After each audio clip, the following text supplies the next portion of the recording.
it's this idea that it's not bursting down your doors and being like, look, I'm sad or I'm happy or whatever.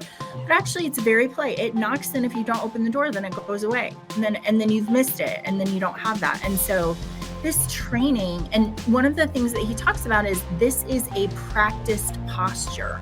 This isn't necessarily something you're born with, but you actually can learn to do this really well. And that is to pay attention to all these variations on a person's face. And they can change the meaning of a student's words if you are paying attention to what's happening on their face.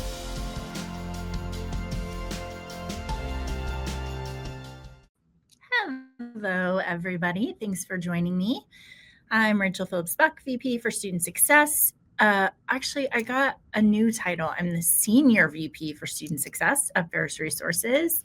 Thanks for joining us for another episode of Cap and Gown. Today, we're going to be talking about how to become an Illuminator, and we have one of my favorite guests, Dr. Sherry Woosley. We're going to be having a conversation about people telling you all sorts of things if you have the kind of face that looks trustworthy and like you care, which can be interesting, and some other traits of being an Illuminator on your campus. So that will be really fun. A couple of things to tell you. Our next episode isn't until well into March. So the 17th will be our next episode. And so that means that I get to talk to you about Rhythm of the Academic Year, March.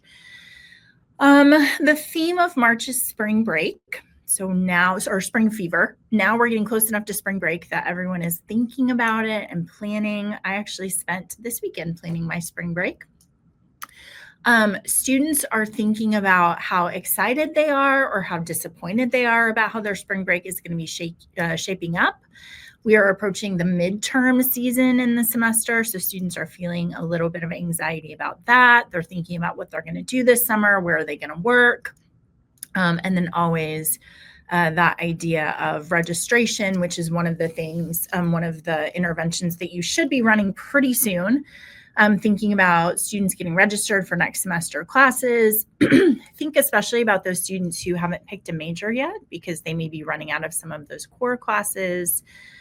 Students are feeling anxious about where they're going to live next year.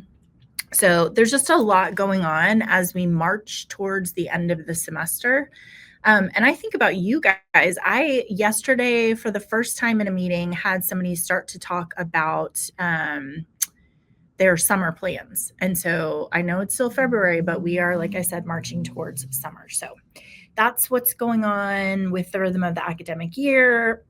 Also, you guys, it's proposal season. So if you are going to a conference and are going to present, I would love to know about that. Or if you want to do a presentation with me, or probably even Sherry would be happy. She's the queen of presentations. Love to talk to you about that a little bit more. Okay, I think all of that is the housekeeping that I have to do. So let's move on to State of the Union.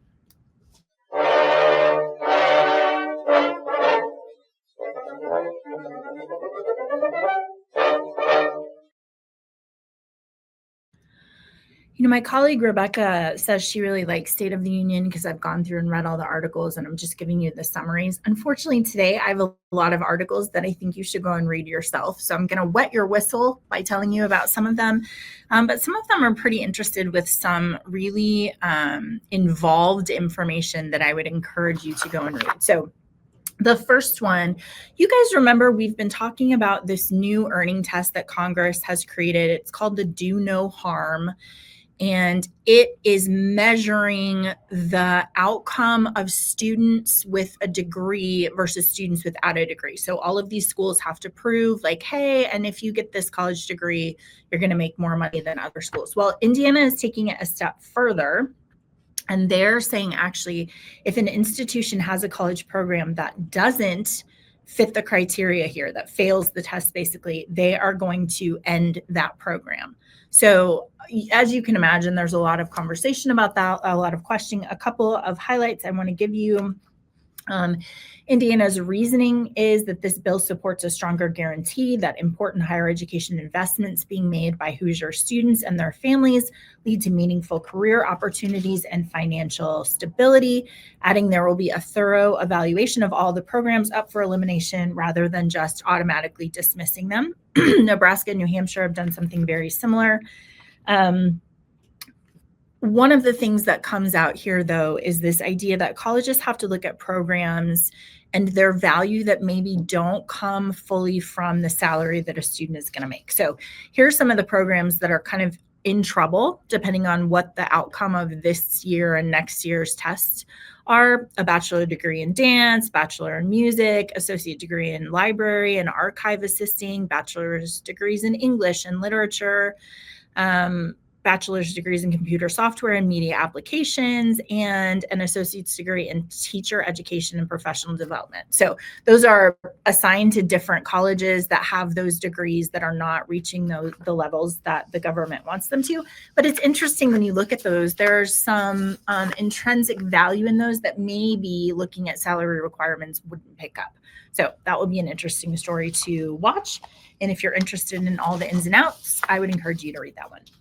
Okay, this one I love, and I picked it because I knew Sherry was going to be on, and she's going to really like this one. The title of this one is called Rethinking First Generation Labels. There's some new research coming out of the Common App where they looked at 784,000 Common App applicants from 2016-2017. That seems like a long time ago, but they're looking at 6-year graduation rates, which is why they have that as the cohort.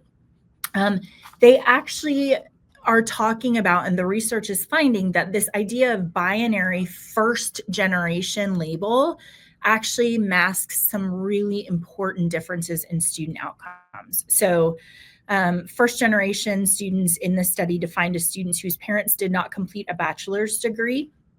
Their 6-year completion rates range from 58% for students whose parents have no college experience to 78% for those whose parents both hold an associate's degree. So that's the first measurement they looked at. What I love about this is they've gone through and really parsed out specifically 4 different kinds of parental groups. And I'm not going to go into all of the details, but they have identified striving, emerging, advancing, and established. And each of those different groups has different, maybe one parent has a college degree, but the other one doesn't. They both have college degrees. One of them has an associate's degree, the other one doesn't. None of them have degrees. They've kind of gone out and really striated that in a way that makes it a little bit more obvious that when we talk about our first generation students, we can't paint them with a broad brush. We actually have to dig into some of the details there.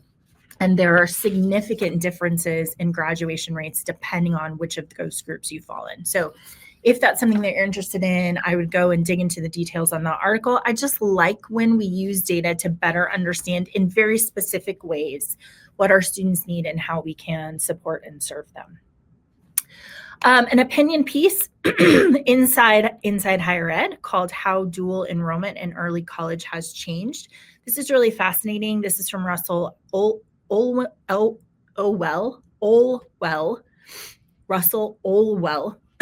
who wrote a book about 5 years ago about this idea of early college and dual enrollment.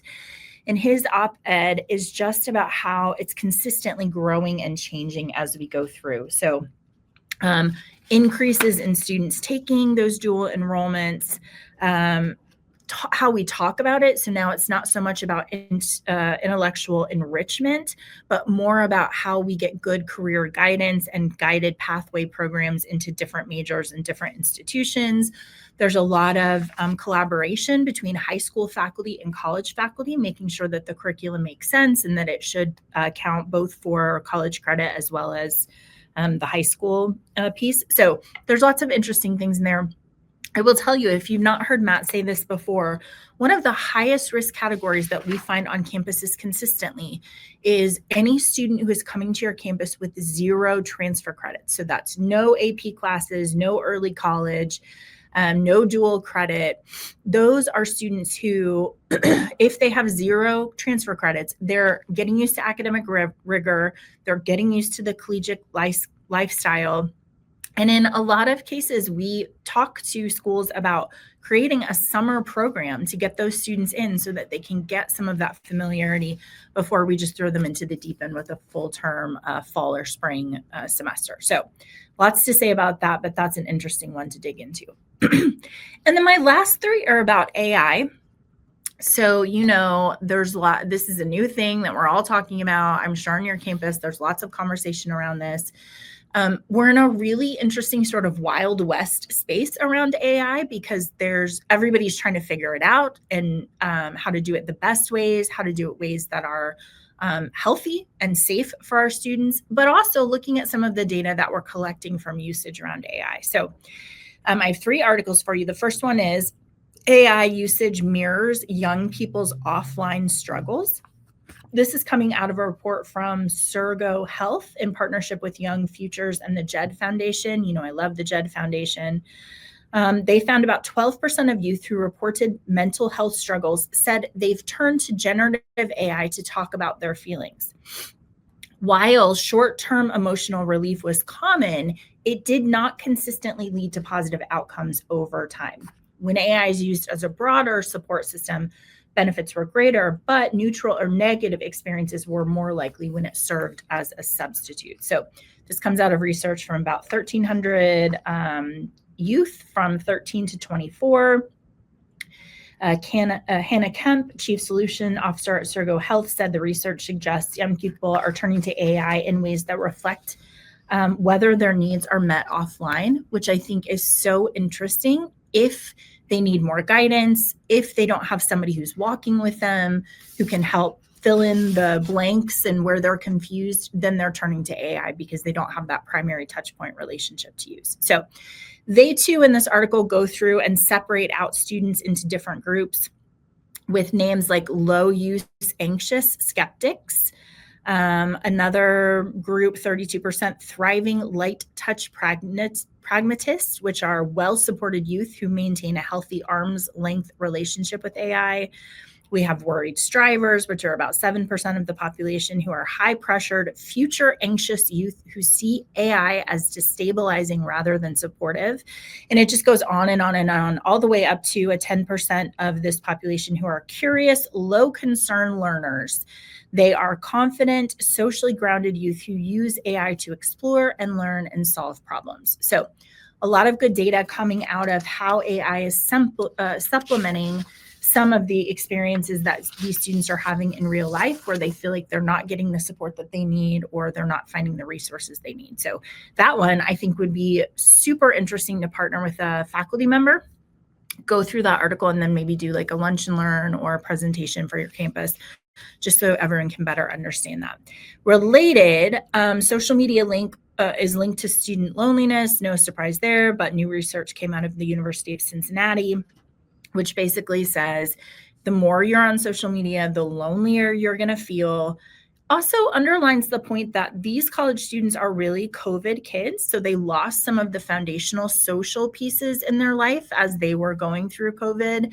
Things like how to manage conflict, how to be a good citizen in the community, how to make friends, how to do small talk. Some of those building blocks are missing. And so it's easier for them to connect in a social media way. But obviously, those relationships are not going to be as rich and robust. And so even just having conversations on your campus about the connection between social media use and loneliness, and saying the less you use it, what this data says, the less you use it, the less likely you are to report being lonely. We don't know if that's causation or correlation, but it's an important thing to be talking to our students about. And then the last one I have for you is an article called Why One AI Administrator is Skeptical of AI. I think it's worth a read just because he really digs into this idea that we are kind of everything's up in the air. We need philosophical understanding of how AI can fit into our lives. And right now, what we're finding is a lot of tech companies, first of all, are pitching AI as a silver bullet, as a thing that's going to fix everything that's wrong on your campus, which we know too good to be true. But also it's scary because they are using their AI systems to get trained up on your students, on what they're asking, to get faculty to say, here's what they need to learn in this class, and then training all of their models on that, which then sets them up to be able to replace workers more quickly with some of these AI processes that you basically are teaching them how to do exactly. So he kind of relates this to things like online courses. Remember when those first came out, we're like, college is over and no one's ever going to want to go to college again. Okay, probably not that, right? But we're in that same place where people are making predictions about how that transition is going to work. And this op-ed talks a lot about making sure that we are preserving our intellectual property. So that's the other piece. If you're just uploading, for example, your classmate's paper to AI and saying, hey, give me some responses to this, I'm supposed to critique it. In that case, you've taken someone else's writing, you've put it into AI that now is going to use that to train their model. And obviously that person didn't have permission. So it's just like any new technology, there's just going to be these things that we've got to work through and make sure that we're making smart choices and good choices.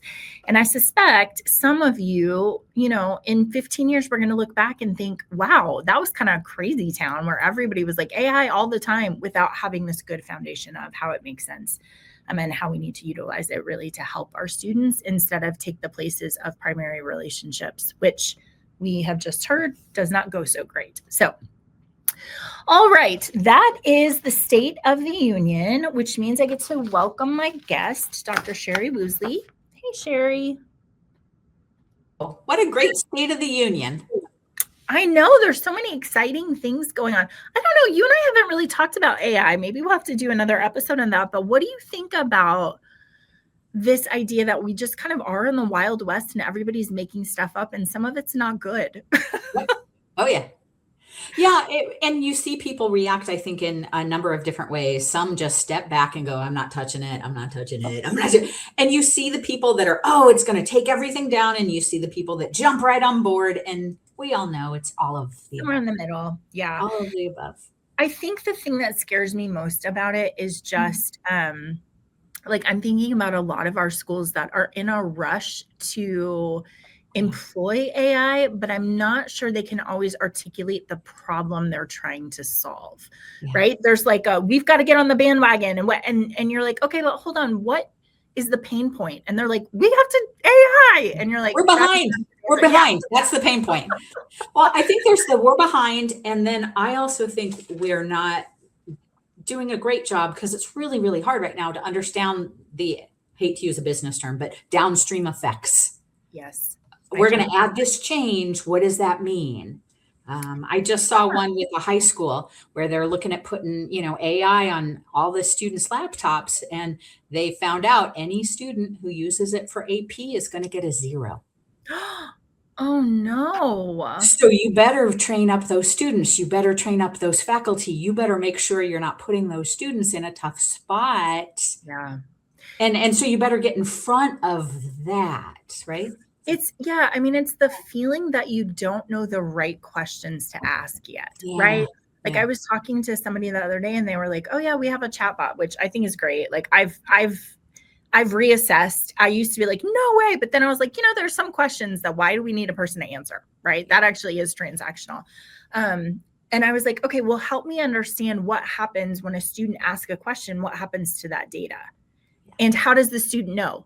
And they were like, oh yeah, that gets sent over to our whatever. So now we know they're interested in tutoring, so we can send them targeted messages. And I was like, okay, well, I would be very interested to know how your student thinks about that, because they don't know they're supposed to ask, is this anonymous and where is this data going? It's a new thing, right? So it's very interesting to see how unexpected that consequences. We're going to face a lot of them. And Sherry, when I tie that to, I've done so much thinking and studying about social media and how it like was the same kind of thing where it just like went like wildfire and nobody was stopping to be like, how old do you need to be to utilize this? And what kind of things should you put online that are going to last forever? And we're in the place where people are doing without stopping to think sometimes. And that always has unintended consequences. And sometimes they're bad. Some of them will be awesome and we don't know and some of them are going to be bad, and we're going to have to clean them up. Yep, that's exactly right. So. Always exciting, always exciting. Okay, so we are working on this book, How to Know a Person, The Art of Seeing Others Deeply and Being Seen, which we're all really enjoying.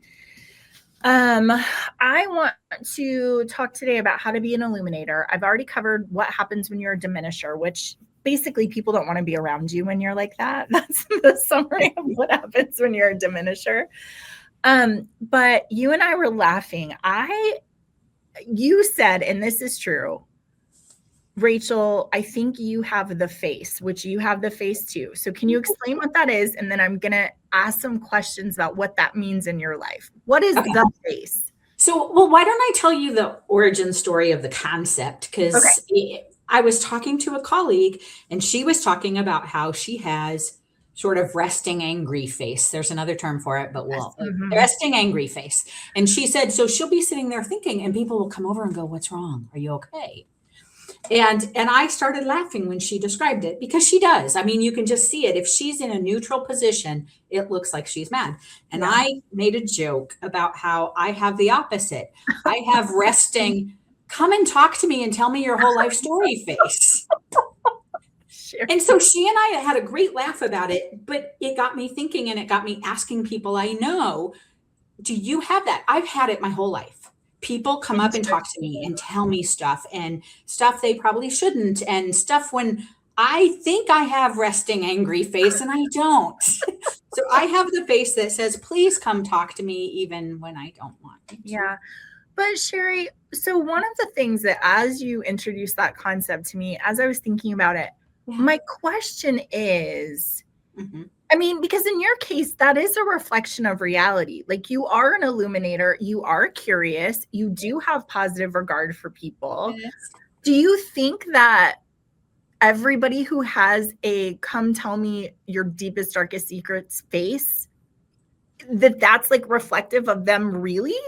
Or you think there are some people who have that face and they're like, I hate you, go away. Like, you're confused about my face. I don't know, because I think what has been interesting to me as I've talked to groups about, like, I'll go in, it's a great social, like, icebreaker. Yeah, for sure. And if I'm with a group of people and I'll mention it, and about 1 in 10, 2 in 10 have it, and they'll go, yeah, me too. And a ton of people go, well, I talk to strangers. I'm like, you don't have the face. You don't have the face. So I know there are definitely times where I don't want people to talk to me. And I've told you jokes. I mean, I wear the big headphones on the plane. I read a book. I'm hiding. Yeah. And the only time I have not had the face is giant headphones, a hoodie, sweatshirt, and when we had to wear masks. Oh, yeah. That is the only time people have not come up and talked to me. And it's all ages. It's been my whole life. The other thing that I don't know what it is. I have 2 kids. One of them has the face. People talk to her. Adults, kids, everybody talks to her. The other kid does not. The other kid is very nice. She's very curious. She's lovely, but she doesn't have the face. So interesting. So yeah, that's what was fascinating to me about, like, reading this book, is he's got very specific things. Yeah. And so I don't know. I mean, I will say the other thing is I crack jokes about, like, when people get concerned about getting older. And I'm like, as long as I have smile wrinkles, I'm good. Like, I want smile wrinkles. So I do think there's something about who you are reflected in what you look like and some of it's heredity, but some of it is who you are. But I don't know how much of the face is real. I just know I have reflection. We have to, if anybody listening has the face and is like, but also I couldn't care less, please don't talk to me about things we would be interested to hear. Okay, so have you ever had the experience of meeting a stranger and they have the face and you're like, I don't know why I just told you all of that, but I totally did? I don't think as much. I mean, I'm sure I did that when I was young, but for me, I think as a person with the face who strangers talk to, who is female in our society, I'm very conscious of safety. So I'm very careful about who I tell what. And I probably tell stories that people are like, oh my gosh, but I know exactly what I'm saying. Right. Like I tell funny, goofy stories because they're fun and they make people Yeah. laugh. Yeah. That's enjoyment. Yeah.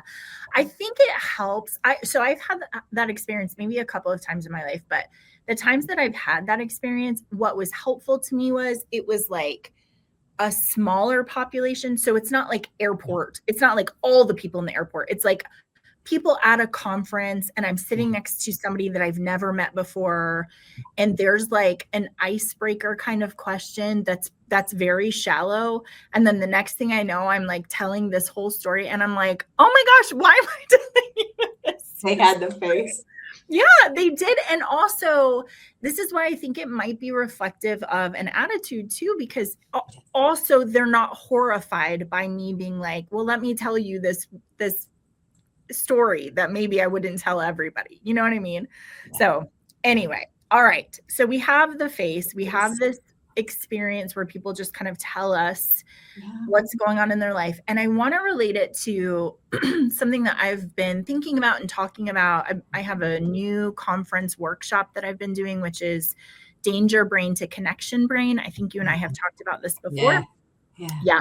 And so this idea of there are some people whose faces just reflect, they're a connector. They just are like, okay, well, I will listen and then I'll get you connected to someone else, especially if we have the smaller population of something like a campus or where we work or something like that. So I want to read this quote out of the book for you, and then and then I want to talk about it. Although, okay, sorry, I feel like my pages were out of whack. Okay, a person who is looking for beauty is likely to find wonders, while a person looking for threats will find danger. A person who beams warmth brings out the flowing side of people they meet, while a person who conveys formality can meet the same people and find them stiff and detached. The quality of your life depends quite a bit on the quality of your attention. Which is really beautiful. Yeah. I was thinking about how I am sort of in my real life, which is I've still got a little bit in New York, which is like, I still send off the vibes. But, Sherry, when I'm working, I am always looking to connect and be delighted by people. And one of the interesting stories in this book was the author, David Brooks, was saying that he was interviewing someone in a very respectful way. He was like, please tell me about your experience. And she seemed like she was an older woman, very stern. And then her pastor came into the restaurant with like just delight on his face and like wonderment about her and warm towards her. And she changed into a completely different person, right? She returned that warmth and exuberance and affection and all of those elements. And he was saying, isn't that amazing that when I treat her like we're formal, like we have to stay at arm's length, this is who she is. But then when this person who's very close to her comes in, she actually is transformed into a totally different person who I would not have known because I wasn't giving that kind of affectionate warmth off. So interesting to think about how our attention to people actually changes them. Although if you're in higher education, you will not be surprised about that piece, right? Anything you want to say about that before we move on? No, I love that story too. I heard him say it in a speech and it's so good. So good. Yeah. Okay. So related, when we're talking about moving people from danger brain to connection brain, I always talk about culture code. We have these 3 belonging cues, which is you have to show energy, you have to be individual, and you have to talk about this future focus. And that's how we make our students feel really safe. He talks about this idea of the illuminator's gaze is warm, respectful, and admiring, conveying their presence before any words are spoken. So I think this takes us to this nonverbal aspect of communication that I want to talk about a little bit. Yeah. But one thing I want to say is, you and I were saying, I was telling you earlier that I was talking about this idea of being delighted by your kids. Yeah. How you don't have to say anything. If they walk in the room and you are delighted just by their presence, it is such a powerful tool. Yeah. They don't forget it. and it changes their interaction with you versus you're annoyed every time you see them. You know? Or on your phone. Or, right? Like, yeah. I mean, I think about that all the time, right? The greetings, like when my daughter comes home, I am happy to see her. I'm up and whatever I'm doing, like I want to be with her versus, right? Like, yeah, you're home, get a snack and go to your room. Totally different experiences, right? For that time. Oh, yeah. Okay, so you have some to say about nonverbal communication. Tell me about how you got to that and what your reflections are. Well, let me tell you about why it's on my brain this year in particular. My daughter's been working on college essays because she had to do all the applications and everything else. And she wrote this fabulous essay. And of course, I'm biased. She's mine. But what I love about it is it talks about her experience. She had apraxia of speech. And I don't know if you know what this is. It's fascinating, also horrible, but it's for children who have it, it's literally their mouth is not synced up with their brain. So she has thoughts going and she tries to say it and the different sounds come out. It makes no sense. And so it took her about 7 years of speech therapy to get to the point where she's, very articulate now, but, still every now and then has to flip a word or do something because the mouth isn't quite there. Yeah. But she wrote this fabulous essay about what it taught her about communication, and particularly nonverbals was a big part of it. And she's got a great little sentence that I love. You'll appreciate this, I think. She says that she learned about nonverbal speech from watching people. And her sister taught her that an eye roll never helps anything. That her dad taught her that a smile and a wink can help almost any conversation. And her mom taught her about mirroring. Oh, that's awesome. Whether that's like smiling, leaning in, reflecting the energy, whatever it is. And then she goes on to write about how mirroring serves her even now. And it serves her as she does interviews for journalism. When she mirrors people, when she watches their excitement level about different topics, all of those things teach her about what that person is communicating in ways that maybe the voice or the words content do not. And part of me is like, my gosh, if I had learned that at 18, but part of it is like, what a great essay. No wonder she got into college. So I'm very proud. Well, I like that because I think, sorry, I just took a whole journey about how we miss those cues because we are so, first of all, self-occupied. Yes. What am I going to say next? What do I have to say? And then also we miss them because they're so subtle that I wish I could remember this quote from the book. It was something about like, something is very polite. I'll have to look it up, but it's this idea that it's not bursting down your doors and being like, look, I'm sad or I'm happy or whatever. But actually it's very polite. It knocks in. If you don't open the door, then it goes away. And then you've missed it. And then you don't have that. And so this training, and one of the things that he talks about is this is a practiced posture.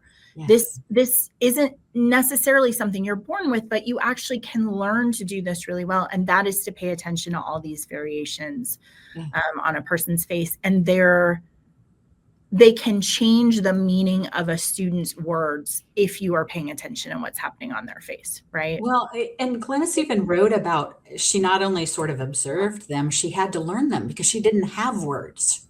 So you have to learn how to communicate nonverbally if you don't have the words. So she learned, puppy dog eye is my forever, torture, right? Yeah. But you have to learn how to get at somebody's level, to get in their face when you need them, to like all the nonverbal stuff is interesting. Yeah. So. It's funny that you talk about wearing a mask because I remember, I think, Lillian was maybe 6 or 7 during COVID. So she's older, like she's not, I don't have a little person anymore, but I remember when she and I would go out and I would have a mask on and I would feel like I can't communicate. She's across the room and I need for her to stop doing what she's doing or come here or say like, it's okay. Don't be anxious. I'm here. I'm watching, whatever. And I couldn't do any of it. I had to be like, hey, right? The hand. Yeah, you have to either use your whole body or something. It's a whole different set of Yeah, communication. for sure. But it's also interesting too. Like Glennis wrote about interviewing two people and how one of them kept getting more and more excited talking about the other one. So she started asking questions about that and got a really good story out of that. And she said, if I hadn't been paying attention, I'd have missed it. Yeah, absolutely. Wow. And that I think is the thread throughout this conversation, which is when you get too busy and you have too many things going on, or you're tired, right? Or you're preoccupied or whatever, you do miss these really subtle clues that people are giving you that are opportunities not only to understand them better, but also provide care for them, you know? They could open the door to something that you're not spotting. Yeah. I was in a meeting the other day, a very informal meeting, and one of my coworkers was there and I was watching her and I finally was like, Shauna, do you need me to go get you some water? And she's like, yes, my water bottle is empty and I'm like trying to find, and I was like, just stop. I'm going to go see if I can find you some water. Yeah. That is an opportunity for me to care for her and also say I'm paying attention. And if I had been preoccupied, I totally would have missed it. And she just would have been thirsty the whole meeting and would have been terrible. And imagine how the rest of the conversation went because of that, versus how it could have gone because of that. Yeah, that's exactly right. Yeah. So Maya Angelou, has this great quote. I've learned that people will forget what you've said and they will forget what you did, but they will never forget how you made them feel. And that's really the essence of what we're talking about here. So in this vein of practice postures, one of the researchers in the book argues that this is really interesting to me. The essential immoral act is the inability to see other people correctly. I'm going to say that one more time. The essential immoral act is the inability to see other people correctly. We stereotype, we project, and we diminish. The good person casts just and loving attention, which I really think is so valuable. Yeah. Because when we articulate, I'm always talking about how did you articulate what the job is? Is the job to solve absences or is the job to be present with your students? And so when you articulate what we're trying to do with our students and with each other is to give just and loving attention to each other without all of this other junk getting in the way. And then watch what unfolds from that. Yeah. And how it changes people, I think is really remarkable. When I read that quote, it made me nervous, though. That's such a high standard. Well, but it's lovely, right? Like it's lovely. It is. You want to aim high. And it's really interesting to me because not to get too deep into religious readings, but you will remember that in the Bible, Jesus is doing something and somebody says it's bad. What you're doing is bad. And he says, hey, that's the unforgivable sin. If you look at something that's good and you call it bad, I don't know how to help you, right? Which is similar to this. Like if you look at a person and you don't read them, you just label them or take shortcuts or assign, like, what do? You've missed out on something really important there. So Brooks goes on to talk about some of the ways that we can become illuminators. And I want to go through these one by one because I love I love all of them but one. I'll tell you which one I don't love at the end. Okay, I'm so curious now. That's quite the hook, isn't it? Yeah. Okay, the first one is tenderness, which I love in the book. He talks about basically Mr. Rogers, right? Like, can you just think of Mr. Rogers and how he approached all of his conversations, not just with kids, but with anybody who was on his show, just so tender towards them. And Brooks says, this is a deep emotional concern about another being, which is so important. And I think comes oftentimes out of slowing down. Mm-hmm. Yeah. Right?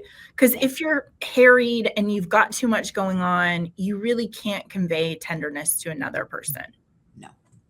You just convey, I'm busy and you're in my way. Like, I Come don't on, know what's move it, going on move with it, you. move it, right? And we've all had those mom moments or dad moments where you are move it, or Yeah. teacher moments. But yeah, tenderness is lovely. Yeah. Okay, the next one is receptivity, which this I think is so important. This is overcoming insecurities and self-preoccupation and opening yourself up to the experience of others. And I was actually thinking about you with this, Sherry, because one of the things that I've learned from you is when you pursue something that you're not good at, Yeah. there's a lot of benefits that come from that. But one thing is that you just show up really empty-handed. You're Yes. like, I'm Yes. here. I have no idea what I'm doing here, Yeah. which then gets you ready Yes.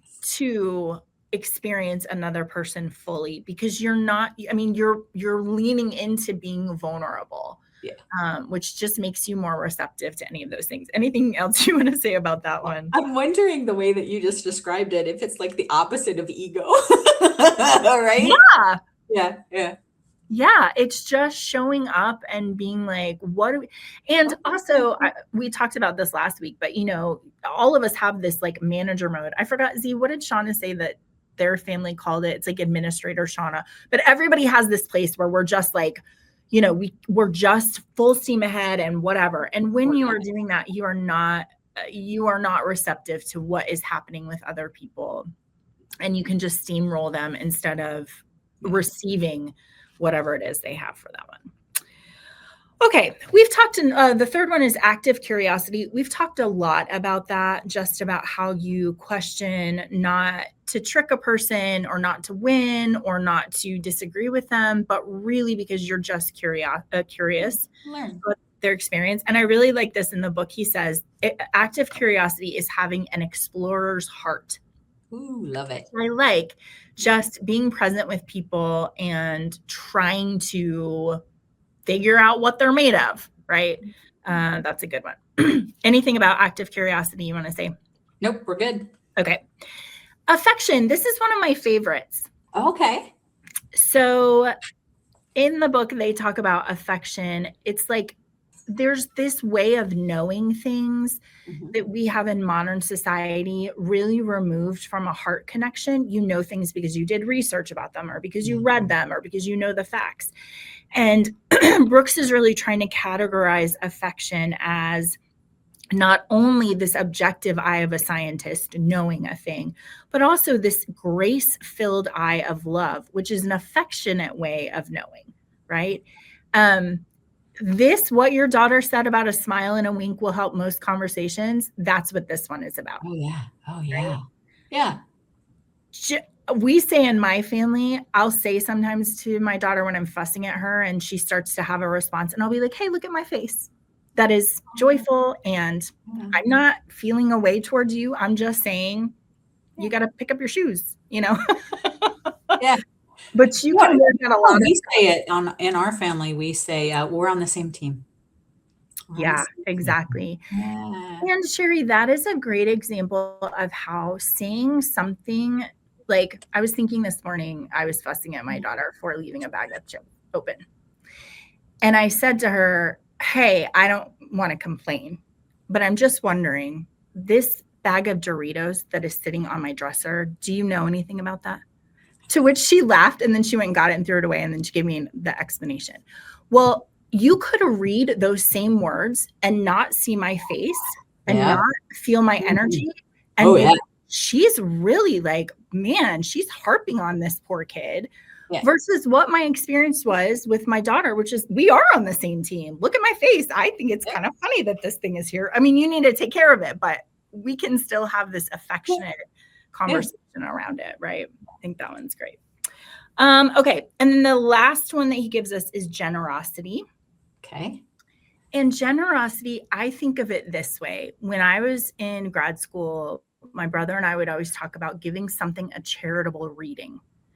Yes. Which is, let's not assume that the author of this article is stupid. Let's give it a charitable reading. Like maybe he actually does know what he's talking about, and let's see what comes out of that. Well, the same is true for people. Yes. Somebody doing something, instead of snapping to, well, they're bad or they're deceptive or they're trying to, let's just give them a charitable reading. What could it be? It could be they're having a hard day. Yep. It could be they feel lonely or insecure, right? Yeah. Yeah. We have How a phrase for it, but I can't remember what it is. It's something about assuming something, but yeah. good is like assuming good intentions. Yeah, kind of like that. Something like Yeah. that. Yeah. Yeah. And I think it's a really fun game. I mean, we do this in our family is like, what are all of the things it could be? Yes. It could be they were hungry and it has nothing to do with you, right? Yeah. It could be that they've been trying to solve this problem for 4 months and they just are at their wits' end. Let's think of all of the things that it could be and show up with those expectations instead of this idea of I know you hate me or you're whatever that is. Okay, so as we look at these, do you have a favorite of these? I don't know if I do. I mean, they all seem so intuitive, don't they? They do. And I think it's part of the hardship. I think there are people where they hear it and they're like, of course. And then there are other people who are like, I don't do any of that. But I do. I mean, when I say intuitive, though, I don't necessarily mean they're easy. I just mean it's given. Like, but those are the kinds of things I remind myself, right? Yeah. Remind yourself, like when you're annoyed at somebody, remind yourself they're a good person. Yeah. Remind yourself to show up. Be kind. Yeah. Yeah, the only one that I struggle with a little bit, and this is very much just about who I am, is this idea of active curiosity. I like curiosity. I like being curious about people. I just think you have to be very, very careful to not insist on more than they're willing to give. Yeah. And people who you're having a conversation and they really are present with you and they're asking to help you understand and to help them understand. And then people that you have conversations with and they're very interested in the details and it doesn't feel like it's for your sake. It feels like it's for the sake of a salacious story or being able they to want the tea so they can spill the tea. Right. That's exactly right. They're like, okay, I got it all. So that's the only one I think you've got to be very careful about. Well, and I also think that as somebody who has the face, I have the luxury of not asking and people. True. So true. if I'm going to err on any side, I'm going to err on sitting quietly and giving them the space to say what they want to say. Yeah. For sure. And, Sherry, I just think I was thinking about nurses, nurses are remarkable to me because they don't, this is a not all of them, but when you are in the hospital and you have nurses, oftentimes they don't have boundaries with you, right? Because part of their job is to like come in and make sure you're okay. And like, why is the machine going off and all of that kind of stuff. But it's such an interesting way of being where they're like, I do have a right to be here and to be in the stuff with you. And I don't know. I mean, they do it really well. They don't do it in a way that feels overwhelming. It just feels like they know what they're doing. And so they're going to ask you questions and try to get to the bottom of what's going on. Right. But I'm always amazed with their confidence in wading into a mess. Like what could be a messy situation, So that's the only one that I'm like, you gotta be careful. Sometimes you can be too curious. And I don't know if you have this, but this comes from me out of being a counselor. You just never know what's going on with people. You literally have no idea. Like I've done counseling with couples and I'm like, I know nobody in this whole community would believe what they just told me or what they're going through or what's happening. You just have no idea.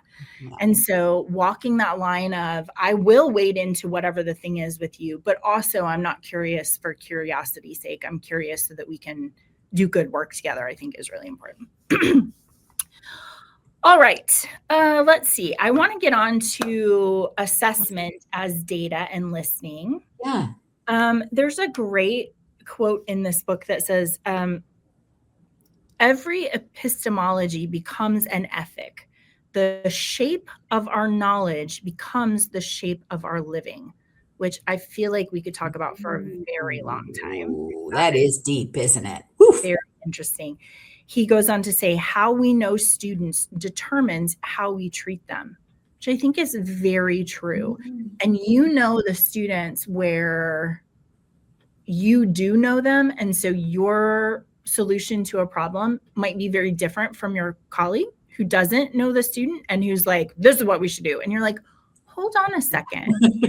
Here's all the things you need to know before you can actually make a good determination of that. You have to have some way of understanding their story and themselves. So can you talk to me about assessment and data and this idea of how that reflects our listening? Yeah. Well, I think it's been kind of a through point of my work in assessment. I've always thought of assessment as a method of listening to students. So Yeah. like we can get enamored in the numbers and the stats, but it's about students and what they're telling us. And I think I told you this earlier is that like now that I'm not in the classroom, I'm not even on a campus anymore. I work with tons of institutions, but to me, it's extraordinarily important to remind myself that this is a way of listening at scale across them, but also then to dig in because it can be really easy to sit and talk about, the percentage of students or the big concept, sense of belonging and community and all this Yeah. stuff. But you go read some of those open-ended comments and you're reminded that it's the man that's so nice that fixes their sandwich that makes a difference for that student, That's or right. the custodial staff member who talks to them while they're cleaning the lounge. Like Mhm. it's sometimes so many of these little things. And so for me, assessment is that thing of letting me listen to student voices in a very close way. Can I also tell you, just I have to do Yeah. this, all right? A woman I know, Ina Efris, has started a new podcast where she's having students on Oh, talking, and I've been listening. I know about it because she interviewed my kid, like for the first show, but it was so cool. She's talking to either high school students or college students about their experiences and the things that they're doing, and that's another way for me to listen, yeah, actually that's good. hear them, because I don't as How much else anymore. would you, yeah. Do you know the name of it? Quadcast. So Quadcast. Okay. yeah, Quadcast. It's really lovely. She's a former speechwriter for celebrities and stuff. So she's really good at kind of getting some of the stories. Yeah, I love that. Yeah. I was thinking about data. We're always talking about data as how is it actionable? So Yes. sometimes you can have somebody in the IR office that just wants to tell you what is, which Yeah. is helpful, right? But then Yeah. also we want to take the next step, which is like, okay, so what? Then now how does this spur us to do something different or change what we're doing, which I think is so important. Yeah. And I also really like the idea, oftentimes when we visit campus and we're talking about retention, Hmm. and usually it's Matt who says, increasing retention 1% on your campus is 4 students. Yes. Can you think of 4 students, right? And then that's totally different Yeah. because of course we can. I mean, I can think of 4 students who are struggling and just need a little extra for the rest of the semester, right? Yeah. But that translating those numbers down into a real person changes the way you feel about the data, Yes. from like, here's what is to these are real people that we can understand their experience better. Oh, I really love. yeah. Yeah, I love that. And I love the sort of patterns that you see in the messages that you see in the data. But yeah, you got to get it outside of the numbers. Yeah, for sure. And then you were just telling me before we had to get on about photo voice, which I haven't heard about before. Can you talk to us about that? Well, I'm laughing because I got asked to do, and so a colleague of mine, Dr. Hillary Lichterman, and I are working on an article, and we're doing it for the Housing and Res Life magazine, Talking Sticks. So Okay. I don't know if it'll be March or May or June or whatever, but it's a magazine article, so that'll make it easy to read. But it's about photo voice as a method for assessment and listening to student voices. But I was laughing because when we were asked to do it, I first heard about this like 30 years ago. And since then, I don't know, there's a professor, Amanda Latz, who's written a book about it. Hmm. But the idea, which is super cool, is you send, for many of these studies, students out to take pictures that represent their experiences. And then they come back and they tell you the story of the picture. Why'd they pick it? What they're trying to communicate. So you want to talk about listening to student voices. Yeah. You're giving them the agency to take the picture they want and then to describe what it means. And there's some really good examples recently that this is what happens when you get asked to write an article, you find stuff. So Yeah. like what I've seen is stuff like, or heard about, Dr. Morgan Murray Lewis at Georgia State did a dissertation study about Black RAs and their experiences at historically white institutions. Mm, Students took pictures that were metaphors or comparisons, and then told stories about them. I love that. Texas A&M did a study, or did a report about, they used it to assess a service learning project. And so students took pictures of that service learning and then talked about kind of what that experience was and what they got out of it. There's a really good one, I think I mentioned to you, a group that's doing some work. They're now doing education, but it's also a study called Fat on Campus. And they had folks basically take pictures that represent their experiences with being fat on campus and experiences with fat phobia. So you see chairs and you see this and you see belonging and where they feel really powerful and where they don't. Super cool. And it's that combination to me of photos and stories that I don't know how you get that kind of impact without it. Well, I was just thinking, I mean, how many times in your life has somebody unconnected to anything else just said, can you help me understand how you've experienced this or how you felt about this thing? We just don't do that with each other very often. You know what I mean? Like it has to be kind of a special time and place to do that. And so how nice and refreshing it is for somebody to say, help me understand your experience. That's what we're here for. And how do you see it and how do you describe it? The first time I saw it was a campus that used it just for students' experiences on campus. And that was, okay, this will date me a little, disposable cameras, taking pictures, but they brought them back. And what was so lovely is they took those pictures and they themed them out. And then they did a presentation for the institution's board. This is how students experience facilities. This is how they experience belonging. And I thought it was the pictures. Do you remember those photo viewer things we did as a kid? They made big ones of those with the pictures in them. Oh, that's fun. Yeah, that's a great idea. That would be a great project to embed in U100. Right? To have your freshmen in the first semester just be like, go and help me understand about your transition. Yep. The method comes out of largely out of public health. And one of the things that's also lovely about it is as students work with the facilitator and talk about it, they naturally start talking about how to fix issues. And so you get not only the image and the story, you get we could describe it this way and tell new students about it. We could, whatever it is. So there's an advocacy component that can happen if you let it. Yeah. I mean, I like actually pitching that to students by saying how you doing this helps advocate for students who aren't here yet. Yeah. What do we need to fix so that we can do a better job of welcoming them or understanding or whatever. So I love explaining things to them so they get it, right? Yeah, for sure. Cool stuff. Very good. I'm going to have to go do some research on that. I'm curious to see just some concrete examples of how they're making sense of that. So that's great. You could probably even just search #FatOnCampus and you'll find their website that has all the stuff. They're doing curriculum around it as well. So education and professional development stuff, but that would also show you some of the results. So. Yeah, love that. Thank you. Okay, well, we're almost out of time. So I want to do our action items. Yeah.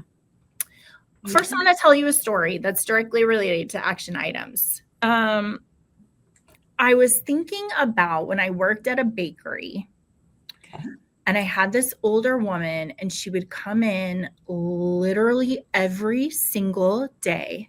And we had our day-old stuff. So we have stuff in the case, but then after a day or two, we wrap it, we just put it in bags, and then it's like half price. So we have a table that's covered in bags full of half price stuff. And she would come in every single day and she would be like, she would be like, Rachel, what's this?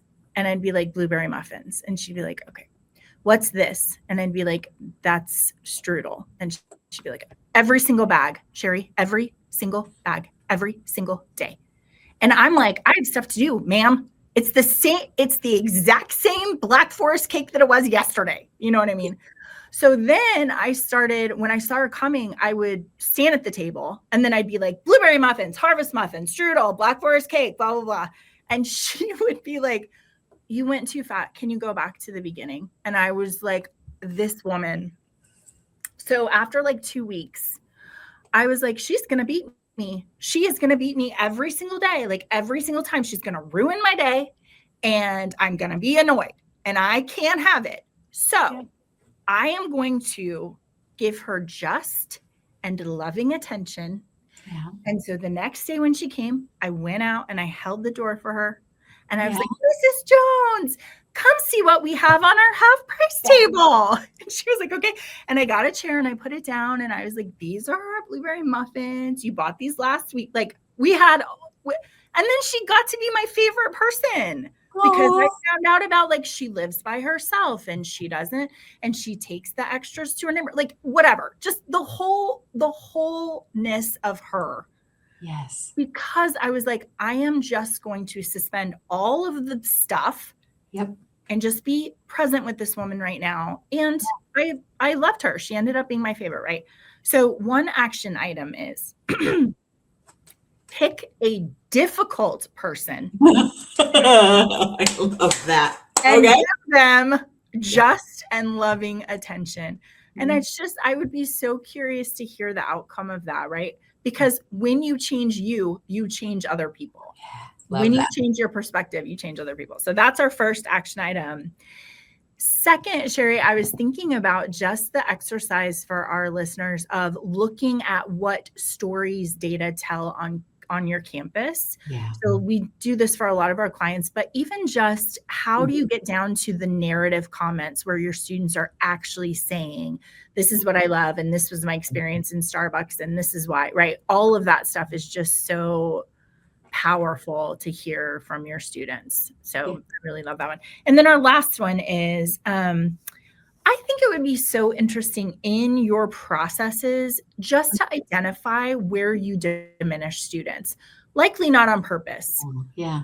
But just because we're trying to get the business done, and any time where you have made a student feel like they are a transaction, instead of, as this book talks about, like there's something to us beyond our bodies and our physical, there's something sacred about people. Yeah. And anytime you treat a student like they're a transaction instead of this amazing thing that has quantities and qualities that you can't understand, that's a place you've got to fix something, right? Yeah. So can I expand that just a second? Please. Yeah. How about employees? Yeah, for sure. When have we diminished our folks? I know that you in general don't do that. I in general don't do that, but I think there are times where we accidentally do that. Yeah. And to the point of this whole conversation, it's always when I'm stressed, I'm feeling overwhelmed, I am not grounded in the way that I need to be. I'm coming into a meeting with my list of things, which is transactional, without being like, hey, how's everyone doing, right? How was the weekend? What's going on? So yeah, I think it's just so important to figure out how we fully show up for people who are amazing, Sherry. That's what's so interesting. Like, we're surrounded by amazing folks. Amazing. And they have experiences and ideas and reflections that you cannot guess. No. You have to spend time in this sort of open, safe space with them to really understand what's going on inside of them. So I think even in the midst of that transactional meeting, you can still show up with excitement that I get to talk to you. Yeah. We're going to hammer through this list, but isn't it fun? We get to be here. Yeah, for sure. I totally agree. All right, friends, that's another great one. Thank you for joining me. And I don't know, we'll just have to put you back on the calendar. Sherry, eventually you and I will run out of things to talk about. I don't think so. Because you and I keep reading and learning. If we quit reading and learning, maybe, but Yeah, otherwise. maybe so. But yeah, every time I'm just like, and that could be another episode, which would be so fun. So thank you for joining me. It's always a joy. Thank you guys. Have a great day. Bye.